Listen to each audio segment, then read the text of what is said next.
รายการเพื่อสังคมยุติธรรม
สบายดีท่านผู้ชมที่เคารพขอต้อนรับทุกท่านเข้าสู่รายการเพื่อสังคมยุติธรรมมาพบกับรายการของพวกเราเป็นประจำทุกวันอาทิตย์เวลา 19:30 หา 20:00 นและทุกวันจันทร์เวลา 10:30 หา 11:00 นทางโทรภาพป้องกันความสงบและมาพบกันในมื้อนี้รับหน้าที่ดำเนินรายการโดยศิประภัยเพชรปทุมมาท่านผู้ชมที่ฮักแพงในมื้อนี้รายการของพวกเราก็ได้รวบรวมเอาข่าวการเคลื่อนไหวเวียกงานของแขนงการยุติธรรมแต่ส่วนกลางลงฮอดท้องถิ่นที่สำคัญและน่าสนใจมานำเสนอให้ท่านผู้ชมได้ติดตามรับชมเราจะมาเริ่มต้นกันที่ข่าวกองประชุมสรุปเวียกงานก่อสร้างพรรคพนักงานและปรับปรุงกลุ่มจากการจัดตั้งของกระทรวงยุติธรรมประจำปี 2024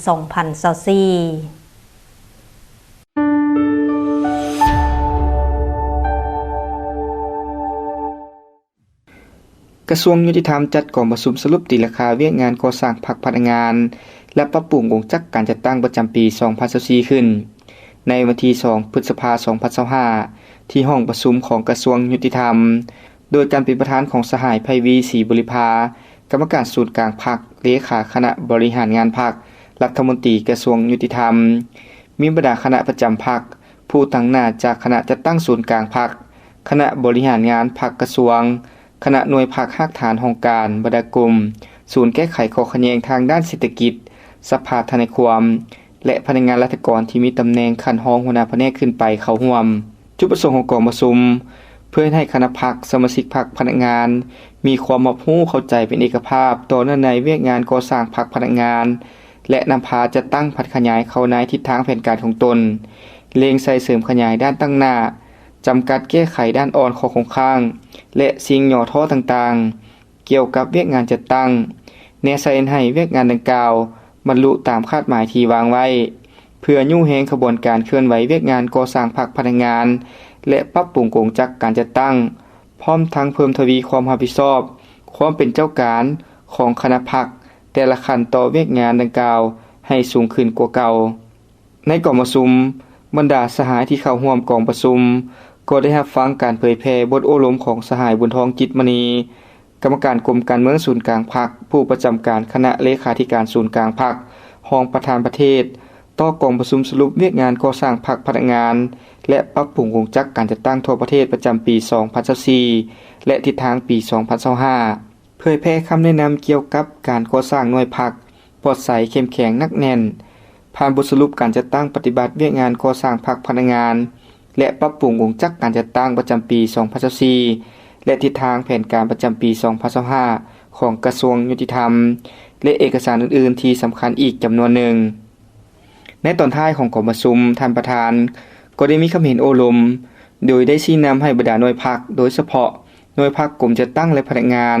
และหน่วยพรรคกรมกฎกาต้องยกสูงความรับผิดชอบของตนในฐานะเป็นเสนาธิการให้แก่คณะพรรคโดยเฉพาะการค้นคว้าเอกสารการพันขยายบรรดามติคำสั่งของคันเทิงบรรดาหน่วยพรรคต้องรีบร้อนพันขยายเนื่องในกองประชุมใหญ่ของหน่วยพรรคตนและเล็งใส่กะเกียมความพร้อมรอบด้านให้แก่การดำเนินกองประชุมใหญ่ครั้งที่ 6 ขององค์คณะพรรคกระทรวงยุติธรรมท่านผู้ชมเฮาจะมาต่อกันที่ข่าวสหพันธ์กรรมบาลกระทรวงยุติธรรมปาฐกถาวันกรรมกรสากลครบรอบ139 ปี ในวันที่30 เมษายน 2025อยู่ที่ห้องประชุมกระทรวงยุติธรรม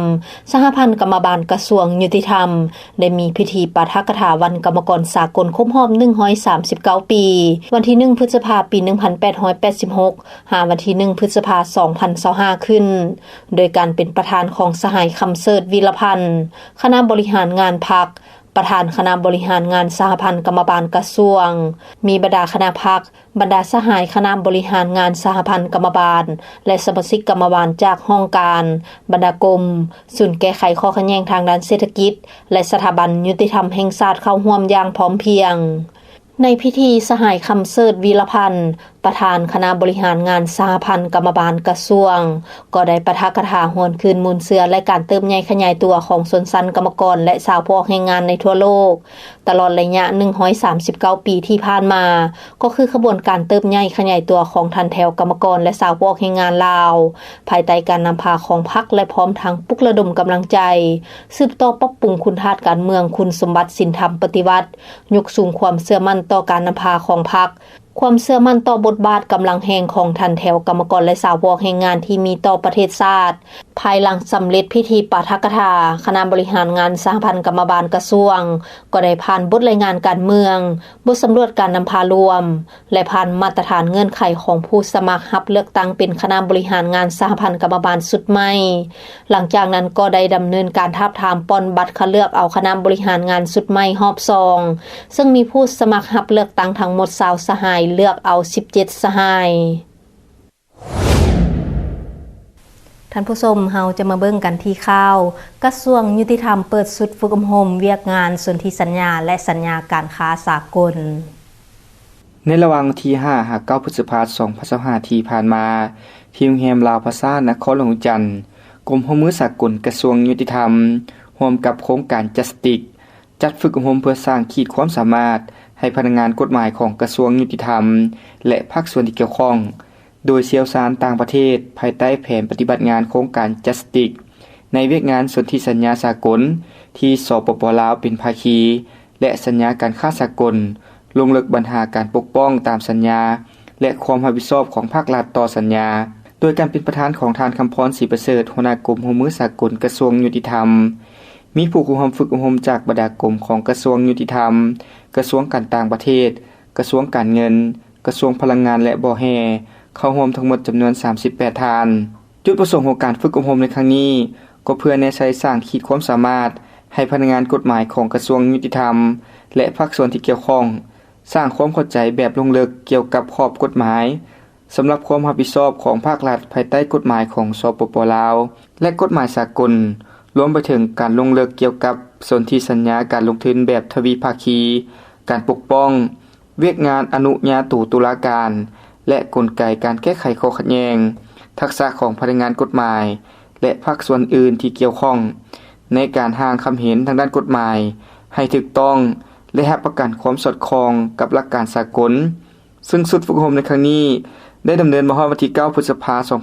2025จึงสำเร็จลงด้วยผลสำเร็จอันจบงามท่านผู้ชมจากข่าวศูนย์กลางเฮายังมีข่าวท้องถิ่นมานำเสนอท่านผู้ชมได้ติดตามรับชมเฮาจะมาเบิ่งกันที่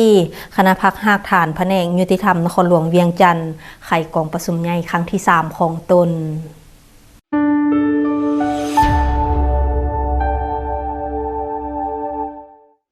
กองประชุมใหญ่สมาชิกพรรคคณะพรรคหากฐานแผนกยุติธรรมนครหลวงเวียงจันทน์ครั้งที่3ได้ไขขึ้นอย่างเป็นทางการในตอนเช้าของวันที่29 เมษายน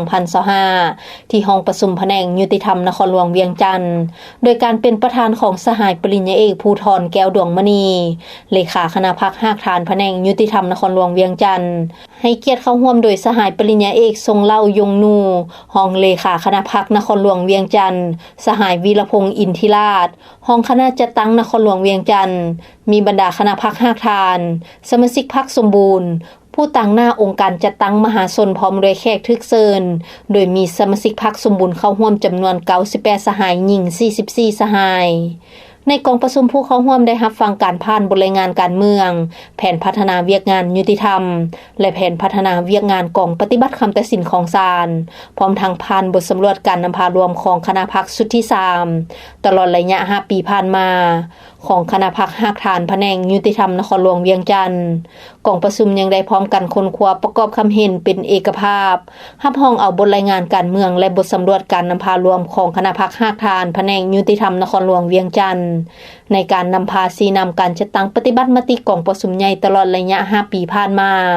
และแผนพัฒนาเวียกงานยุติธรรมนครหลวงเวียงจันทน์พร้อมทั้งแผนพัฒนาเวียกงานกองปฏิบัติคำตัดสินของศาลพร้อมเดียวกันนี้ในกองประชุมก็ได้มีการผ่านมติของคณะประจำพรรคนครหลวงเวียงจันทน์ว่าด้วยการยุบเลิกคณะพรรคหักฐานและสร้างตั้งหน่วยพรรคหักฐานแผนงยุติธรรมนครหลวงเวียงจันทน์หน่วยพรรคหักฐานกองปฏิบัติคำตัดสินของศาลและประกาศบ่งตัวแต่งตั้งคณะพรรคหักฐานแผนงยุติธรรมนครหลวงเวียงจันทน์และคณะหน่วยพรรคหักฐานกองปฏิบัติคำตัดสินของศาลคือคณะหน่วยพรรคหักฐานแผนงยุติธรรมนครหลวงเวียงจันทน์ประกอบมีสหายปริญญาเอกภูธรแก้วดวงมณีเป็นเลขาหน่วยพรรคสหายสีเวียงทองโสภาพมีไซเป็นรองเลขาหน่วยพรรคทั้งเป็นประธานคณะกวดการหน่วยพรรคสหายศักดาอาจวาลีเป็นกรรมการหน่วยพรรคสหายบุญสว่างล่าอินแก้วเป็นกรรมการหน่วยพรรคทั้งเป็นรองประธานคณะกวดการหน่วยพรรคสหายไสยสิทธิ์พรหมไสสีเป็นกรรมการหน่วยพรรคทั้งเป็นรองประธานคณะกวดการหน่วยพรรคคณะหน่วยพรรคหักฐานกองปฏิบัติคำตัดสินของศาลประกอบมีสหายรัศมีเพชรลาวันเป็นเลขาหน่วยพรรคสหายสายคำวงแสงเดือนเป็นรองเลขาหน่วยพรรคทั้งเป็นประธานคณะกวดการหน่วยพรรคสหายสอนแก้วอินทิราชเป็นกรรมการหน่วยพรรคทั้งเป็นรองประธานคณะกวดการหน่วยพรรคสหายวรวัฒน์โคตรปัญญาเป็นกรรมการหน่วยพรรคทั้งเป็นรองประธานกวดการหน่วยพรรคสหายนางอนุรักษ์ศรีหาวงศ์เป็นกรรมการหน่วยพรรคนอกนั้นกองประชุมยังได้เลือกเอาผู้แทนสมบูรณ์3สหายสำรอง1สหายเพื่อเข้าร่วมกองประชุมใหญ่ครั้งที่8ขององค์คณะพรรคนครหลวงเวียงจันทน์อีกด้วยตอนท้ายของกองประชุมผู้เข้าร่วมยังได้รับฟังการโอลมของสหายปริญญาเอกทรงเล่ายงนูรองเลขาคณะพรรคนครหลวงเวียงจันทน์ซึ่งสหายได้แสดงความย่องยอสมเสยต่อการนำพาชี้นำของคณะพรรคสุดผ่านมาที่ได้นำพาชี้นำพนักงานสมาชิกพรรคในการจัดตั้งปฏิบัติหน้าที่การเมืองและญาติได้ผลสำเร็จหลายด้านพร้อมทั้งยกให้เห็นด้านอ่อนข้อคงค้างใน5ปีต่อหน้าสหายได้เน้นนักให้คณะสุดใหม่ต้องเอาใจใส่ศึกษาอบรมการเมืองแนวคิดให้หนักแน่น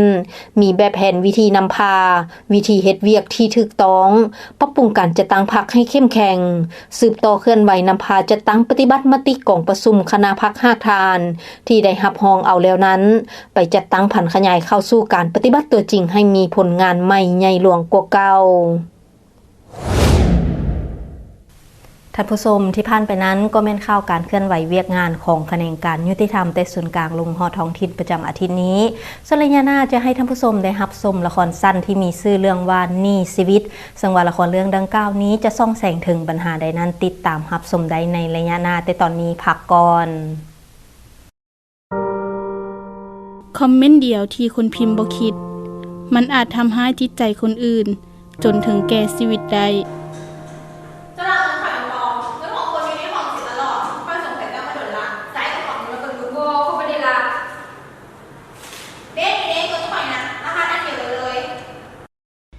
เรื่องนี้ต้องขยาย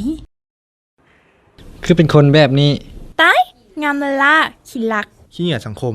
หลีกได้หลีกอย่าไปอยู่ใกล้เสือจังซี่ไปตายซะเด็กๆตัวข่อยนะราคาได้เดียวเลยก็หาถึงตัวเมื่อกี้นี่โมเมนต์เกิดไข่ไปเก็บไว้ก่อนเอาใส่ไปมันก็เสียไปเองแล้วเอาไปเลยล่ะ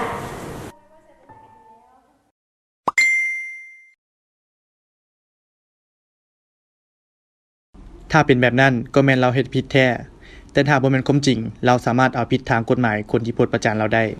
จะฮู้ได้ใดว่าค่อยสามารถเอาผิดคนที่โพสต์วิดีโอนั้นได้ถ้าเจ้าอยากฮู้เจ้าก็ต้องได้ศึกษากฎหมายใดเดี๋ยวนี้แฮงมีคนบ่ดีหลายรูปแบบการได้ฮู้เรื่องกฎหมายจะเฮ็ดให้เฮาได้ฮู้ว่าเฮาจะแก้ไขเรื่องนั้นได้แนวใดและค่อยจะไปศึกษาเรื่องกฎหมายนั้นได้อยู่ไสแน่ มันก็มีหลายช่องทางคือกันบ่ว่าจะเป็นการอ่านน้ำปึ้มหรือสอบถามผู้ที่เพิ่นรับผิดชอบเวียกกฎหมายโดยตรงหรืออีกวิธีหนึ่งที่แทนเหมาะกับพวกเฮาหลายในตอนนี้ก็แม่นแอปพลิเคชันเกี่ยวกับกฎหมายกระทรวงยุติธรรมบ่ว่าจะอยู่ไสก็สามารถซอกหาข้อมูลกฎหมายได้ง่ายๆแถมข้อมูลยังถูกต้องนำอีก ซื้อแอปมันแม่นหยัง แอป Lao Law เด้อ มาตรา168การสร้างความเสียหายผ่านสื่อสังคมออนไลน์บุคคลใดหากสร้างความเสียหายผ่านสื่อสังคมออนไลน์จะถูกลงโทษตัดอิสรภาพแต่3เดือนหา3ปีและถูกปรับใหม่4ล้านกีบหา20ล้านกีบ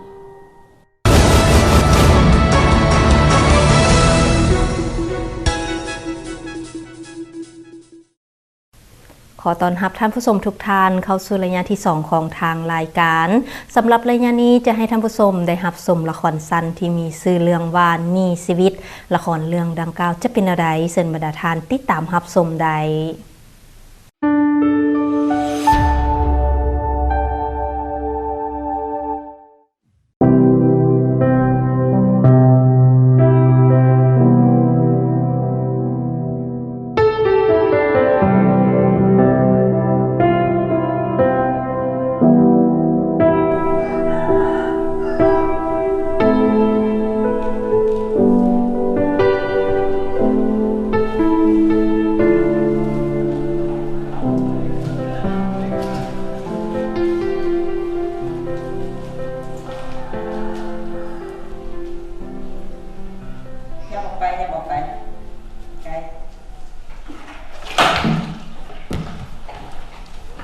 เฮ็ดเท่าใดเนียนเสร็จดีๆเสร็จมันเกี้ยงเสร็จมันไวเสร็จลงไป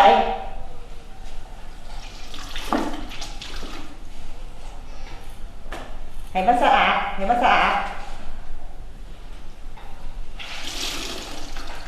่หันอีกให้มันหลอด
นี่เชื่องซักครับ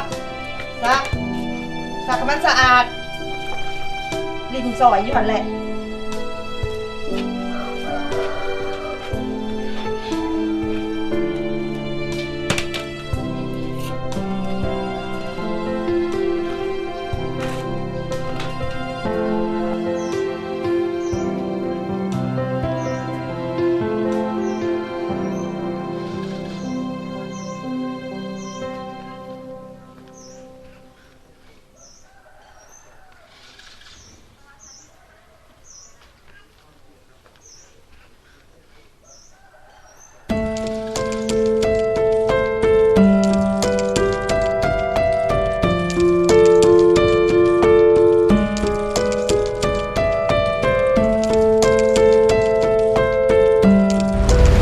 เป็นหยังชีวิตของเฮาคือเป็นแบบนี้พอคือบ่ฮักเฮาเลย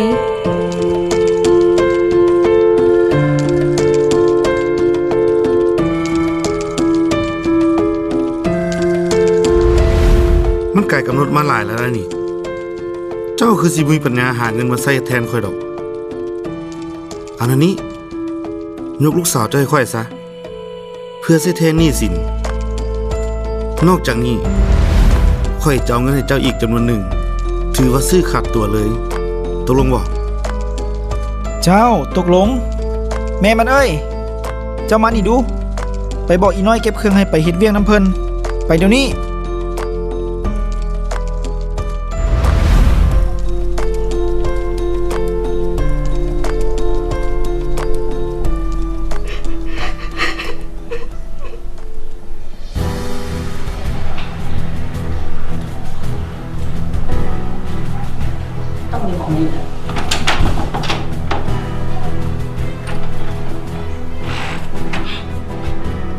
มึงมานั่งเฮ็ดหยังอยู่นี่มึงฮู้บ่เวลาเป็นเงินเป็นคำออกไปเฮ็ดเวียกอยู่เนาะเดี๋ยวนี้ฮู้บ่ว่าเวียกอยู่เนาะมันหลายซำใดมานั่งให้หยังอยู่นี่น่ะไปไปไปไปเดี๋ยวนี้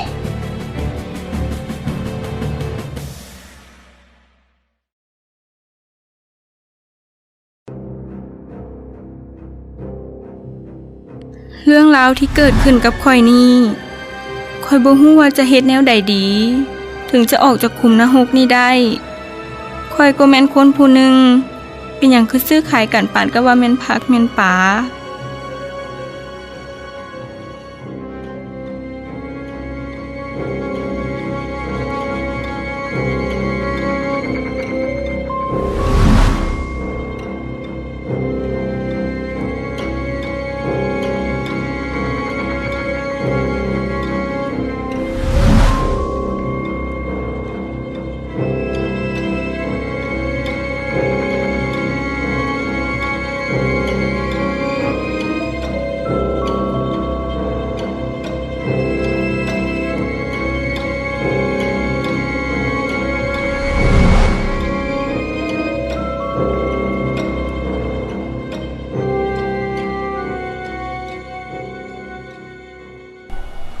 พอมันเอ้ยแม่สิออกไปนอกหั่นอยู่เฮือนดีๆเด้ออย่าสุเฮ็ดโลเลแต่ที่สำคัญน่ะอย่าเฮ็ดหัวงูเด็ดขาดบ่ซั่นน่ะเจ้าตายโดยเมียสุดที่ฮักเอ้ยฮู้ติว่าเมียเป็นคนจังได๋จ้าจะฮู้แล้วโดยไปมันสิใช้เวลาเจ้าเลยนี่นะโอเคเดี๋ยวไปกลัวไขประตูให้นี่อย่าลืมเด้อจ้าข่อยท้อใจจนเกือบคิดจะฆ่าตัวตาย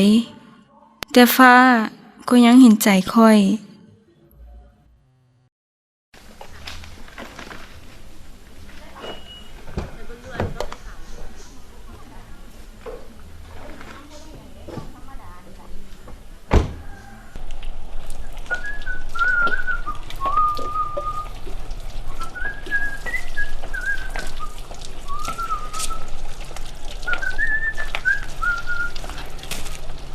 อีน้อย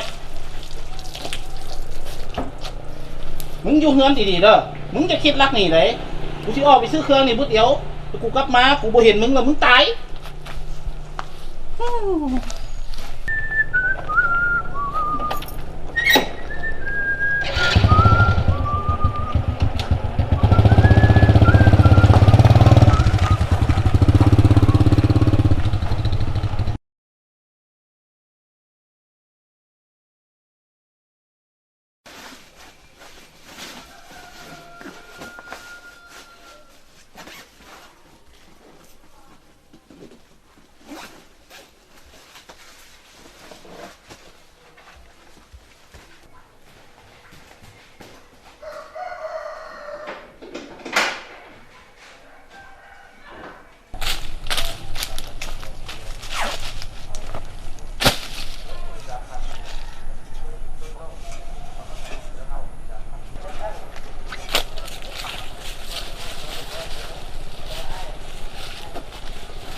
ไม่ยังอีนัง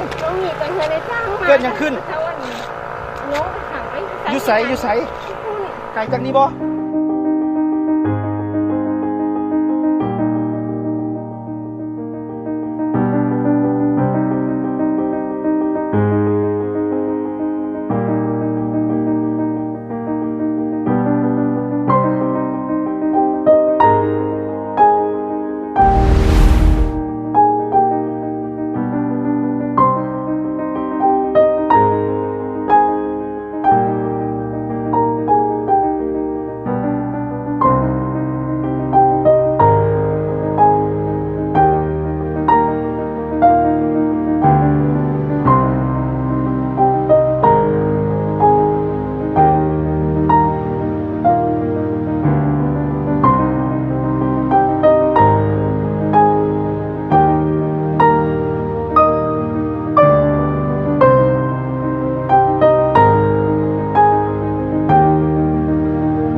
พ่อกับแม่เหลือเกิน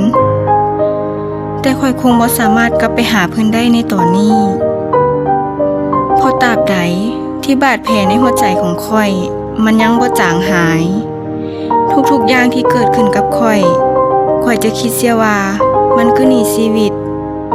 ที่ข่อยได้สดใสไปแล้ว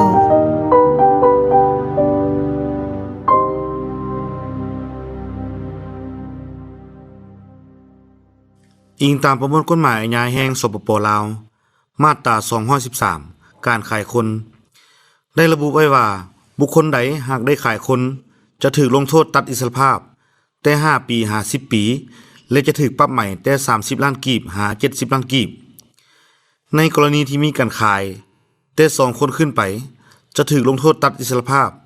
แต่10ปีหา20ปีและจะถูกปรับใหม่แต่50ล้านกีบหา100ล้านกีบผู้ซื้อก็จะถูกลงโทษในสถานเดียวกันความพยายามก่อการกระทำผิดก็จะถูกลงโทษ